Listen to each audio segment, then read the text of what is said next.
Protesting students from the Nelson Mandela University in Port Elizabeth are marching to the City Hall as a culmination of protest action this week.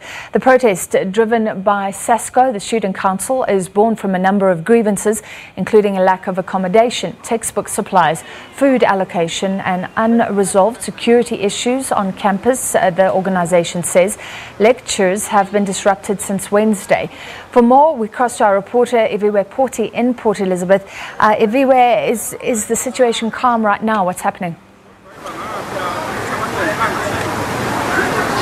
Francis, definitely what we can tell you from the ground is that the situation is very calm. We are at the City Hall now waiting for students to make their way through CBD. They don't seem to be too far from where we are though right now. They have been marching from Pier 14 round about just before 12 o'clock after 11 this morning. They met in Pier 14, a number of them from the residences that are off campus, and as well some of them, being dropped off by the shuttle services. We are at the City Hall. We have seen some police visibility as well as the Metro Police whom are here, but everything is very calm. It's been calm since Wednesday while the students had blockaded the 4 campuses of Nelson Mandela University, specifically the main campus of South Campus and North Campus. Those were blockaded from about 4:30 early in the mornings, Wednesday and Thursday. And today, though, yesterday they were served with a court interdict saying that, they have the right to picket, they have the right to strike, but they shouldn't infringe upon the rights of those students whom want to continue with lectures and want to negotiate with their lecturers in terms of tests that they had missed on Wednesday and Thursday, and as well as assignments that were due in that period when the entrances were blockaded. So today at the university, the institution is open.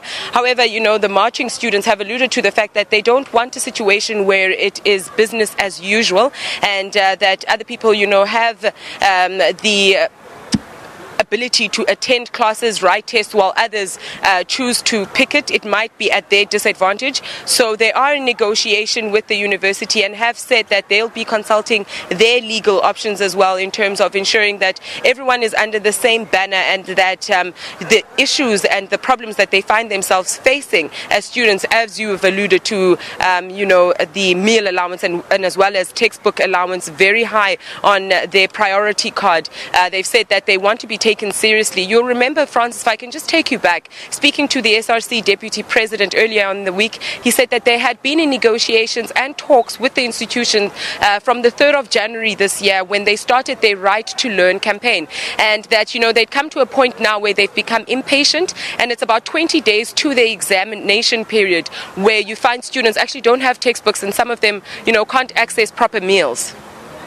Have you managed to speak to any of the other students everywhere who maybe want to study but don't feel safe? Well, during the week, we were at a venue where some students were supposed to write. Those were BTech students whom said, they actually understand the plight of these students that are facing difficulty in terms of affordability and funds availability. Also very important, being able to access proper meals and textbooks, which kind of hampers your whole schooling career if you don't have those textbooks. However, they felt that, they should be afforded the opportunity to be able to write or attend their block lectures, but they were in unison with the students. But the SRC Deputy President Kamani Nande then just said, let's just vote on the issue. And majority of the students that were in that class where we were that morning actually voted to be in unison and not attend any classes or write any tests during this period where students are marching, picketing and also on strike. All right, thank you very much, Eviwe Porti, live from the Nelson Mandela University in Port Elizabeth.